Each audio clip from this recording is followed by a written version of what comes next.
Hi hello நம்ம இன்னைக்கு இந்த வீடியோவில் எந்த விஷயத்தை பற்றி பேச போகிறோம், யாரை பற்றி பேச போகிறோம் அப்படின்னு சொல்லி கேட்டோம் அப்படின்னா, விஜயனுடைய முன்னாள் மேலாளராக இருந்த பிடி செல்வகுமார் இருக்கார் இல்லையா, அவர் திடுதுப்புறம் வந்துட்டு பார்த்தோம் அப்படின்னா இன்னைக்கு ஸ்டாலின் அவர்களுடைய முன்னிலையில் திமுகவில் இணைஞ்சிருக்காரு அப்படின்னு சொல்லலாம்.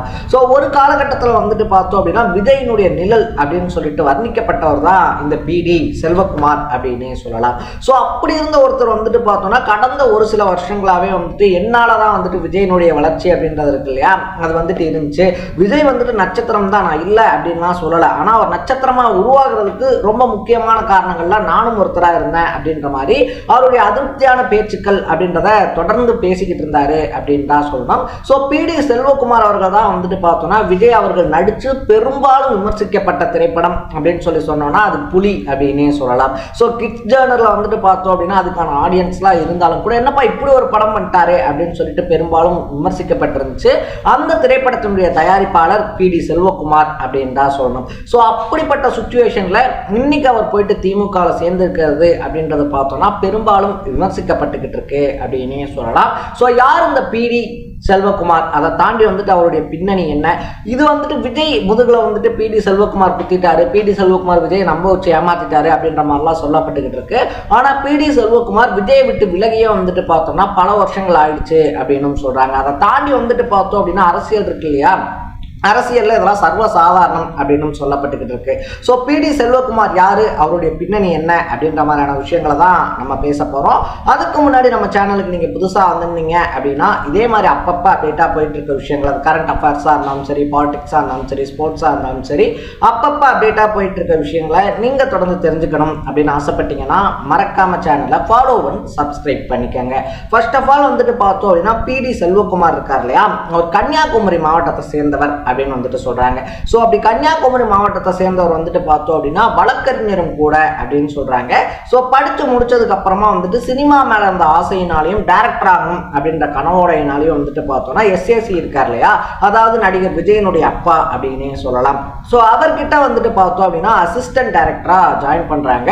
விஜயனுடைய வளர்ச்சியில வந்துட்டு எஸ்ஏ சந்திரசேகரோடைய பங்களிப்பு என்ன அப்படின்றது எல்லாருக்குமே தெரியும் அப்படின்னு சொல்லலாம். சோ ஆரம்ப காலகட்டத்தில இருந்தே வந்துட்டு பார்த்தோம் அப்படின்னா விஜய் இருக்கார் இல்லையா, அவருக்கு உறுதுணையா ஒருத்தர் வேணும் அப்படின்றதுனால பிடி செல்வகுமார் வந்துட்டு பார்த்தோம்னா அவருடைய மேற்பார்வையில கொஞ்ச நாள் விஜய் இருந்தாரு அப்படின்னு சொல்லப்படுது. ஸோ அவர் என்னென்ன மாதிரியான ஆக்டிவிட்டிஸ் பண்றாரு, என்னென்ன மாதிரியான படங்கள் சூஸ் பண்றாரு அப்படின்னு சொல்லிட்டு, ஏன்னா சுறா அதை தாண்டி வந்துட்டு பார்த்தோம் அப்படின்னா போக்கிரி மாதிரி பல படங்களுக்கு பிஆர்ஓ அவர் இருந்திருக்காரு அப்படின்னு சொல்றாங்க. ஸோ அந்த பிஆர்ஓவா இருந்ததன் மூலியமா வந்துட்டு பார்த்தோம் அப்படின்னா விஜயனுடைய படங்களை ஒரு காலகட்டம் வரைக்கும் மானிட்டர் பண்ணிட்டு இருந்ததும் பிடி செல்வகுமார் தான் அப்படின்னு சொல்லப்படுது. இப்படி இருந்த சுச்சுவேஷன்ல தான் வந்துட்டு பார்த்தோம்னா அவர் வந்துட்டு விஜய்க்கு மேலாளராக இருக்கார் இல்லையா, அதாவது மேனேஜரா இருக்காரு. அப்படி இருந்தவர் 2003 பந்தா பரமசிவம் அப்படின்ற படத்தை ப்ரொடியூஸ் பண்றாரு. அதன் மூலியமா ப்ரொடியூசராகவும் களமிறங்குறாரு அப்படின்னு சொல்லலாம். அதை தொடர்ந்து 2012 குரு அப்படின்னு சொல்லிட்டு ஒரு படத்தை ரிலீஸ் பண்றாரு. அது வந்துட்டு விமர்சன ரீதியா ரொம்ப பெரிய அட்டாக் உள்ளாச்சு அப்படின்னே சொல்லலாம். அதையும் தாண்டி தான் 2015 விஜய் அவர்களை வச்சு புலி திரைப்படம் அப்படின்றதையும் ரிலீஸ் பண்ணாரு. ஸோ அதுக்கப்புறமா வந்துட்டு பார்த்தோம் அப்படின்னா அவரால் எந்த படமுமே ரிலீஸ் பண்ண முடியல அப்படின்னு தான் சொல்லணும். அதுக்கப்புறம் அவர் எந்த படத்தையும் பெருசா ரிலீஸும் பண்ணல. அப்படிப்பட்ட சுச்சுவேஷன்ல தான் வந்துட்டு பார்த்தோம் அப்படின்னா கலப்பை மக்கள் இயக்கம் அப்படின்னு சொல்லிட்டு ஒரு இயக்கத்தை நடத்திட்டு இருந்தாரு. அந்த இயக்கத்தை தான் இப்ப திமுகவோட ஜாயின் பண்ணியிருக்காரு. அது மட்டும் இல்லாம திமுகல தானே இணைஞ்சிருக்காரு அப்படின்னே சொல்லலாம். ஸோ இதன் மூலயமா வந்துட்டு பார்த்தோம்னா பல வருஷங்களுக்கு முன்னாடி, அதாவது புஷி ஆனந்த் இருக்காரு, இன்னைக்கு வந்துட்டு எப்படி புஷி ஆனந்த் வந்துட்டு விஜய் அவர்களுக்கு ரைட்டு லெஃப்ட் சென்டர்னு சொல்லி எல்லாவும் இருக்காரோ அந்த மாதிரி ஒரு காலகட்டத்தில் இருந்தவர் தான் பிடி செல்வகுமார் அப்படின்னு சொல்றாங்க. ஸோ புஷி ஆனந்தனுடைய வருகைக்கு அப்புறமா வந்துட்டு பார்த்தோம் அப்படின்னா பிடி செல்வகுமார் ஓரங்கட்டப்பட்டாரு. இன்னும் சொல்ல போனோம் அப்படின்னா எஸ்ஏ சந்திரசேகர் இருக்கார் இல்லையா, எஸ்ஏ சந்திரசேகருக்கும் விஜய்க்கும் பிரச்சனை வர்றதுக்கு காரணமே புஷி ஆனந்த் தான் அப்படின்ற மாதிரியான டாக்ஸ்லாம் போய்கிட்டும் இருக்கு.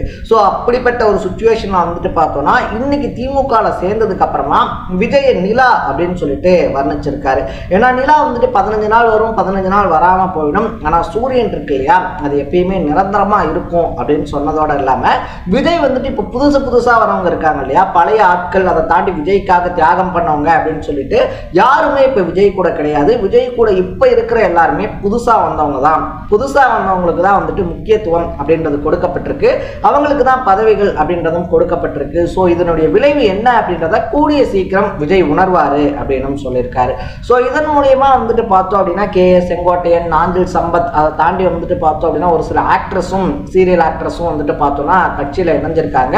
அவங்களுக்கு முக்கியமான பொறுப்புகள் அப்படின்றதும் கொடுக்கப்பட்டிருக்கு அப்படின்னே சொல்லலாம். ஸோ இப்படியான ஒரு சுச்சுவேஷன்ல வந்துட்டு பார்த்தோம்னா அதே சென்னையில இன்னைக்கு தாவேகாவுடைய மாவட்ட செயலாளர்கள் கூட்டம் அப்படின்றதையும் விஜய் நடத்தியிருந்தாரு. ஏன்னா ஒரு சில இடங்கள்ல வந்துட்டு பார்த்தோம்னா மாவட்ட செயலாளர்கள் ஒழுங்கா வேலை செய்யல, இன்னும் ஒரு சில இடங்கள்ல மாவட்ட செயலாளர்கள் திமுக அதிமுக கூட பேசிக்கிட்டு இருக்காங்க அப்படின்ற மாதிரியான டாக்ஸ் எல்லாம் போய்கிட்டு இருந்துச்சு. ஸோ மாவட்ட செயலாளர்கள் கூட 1-to-1 பேச போறாரு விஜய் அப்படின்னு சொல்லியிருந்தாங்க. ஆக மொத்தத்துல இன்னைக்கு நடந்த மாவட்ட செயலாளருடைய கூட்டத்துல வந்துட்டு பார்த்தோம்னா விஜயை யாரு சிஎம்மா ஏத்துக்கிறாங்களோ அவங்க கூட தான் வந்துட்டு கூட்டணி. விஜய் கட்சி இருக்கு இல்லையா டிவிக்கு, அந்த கட்சியினுடைய தலைமையில தான் கூட்டணி அப்படின்றதும் ஒருமனதா முடிவு செய்யப்பட்டிருக்கு அப்படின்னே சொல்லலாம்.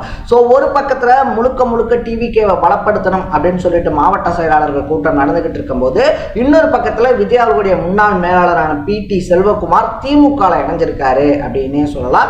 இனி வரக்கூடிய காலங்களில் PT செல்வகுமார் விஜய் அவர்கள் மேல என்ன மாதிரியான விமர்சனங்களை முன்வைக்க போறாரு, அதை தாண்டி அரசியல் இது எந்த மாதிரியான ரோல் அப்படின்றத பிளே பண்ண போகுது அப்படின்றதையும் நம்ம பொறுத்து இருந்தா பார்க்கணும். ஸோ PT செல்வகுமார் திமுக இணைஞ்சதை பத்தி நீங்க என்ன நினைக்கிறீங்க அப்படின்றத கமெண்ட்ல போட்டு இதே மாதிரி அப்பப்ப அப்டேட்டா போயிட்டு இருக்க விஷயங்கள், அது கரண்ட் அஃபேர்ஸா இருந்தாலும் சரி, பாலிடிக்ஸா இருந்தாலும் சரி, ஸ்போர்ட்ஸா இருந்தாலும் சரி, அப்பப்ப அப்டேட்டா போயிட்டு இருக்க விஷயங்களை நீங்க தொடர்ந்து தெரிஞ்சுக்கணும் அப்படின்னு ஆசைப்பட்டீங்கன்னா மறக்காம சேனலை ஃபாலோ அண்ட் சப்ஸ்கிரைப் பண்ணிக்கோங்க.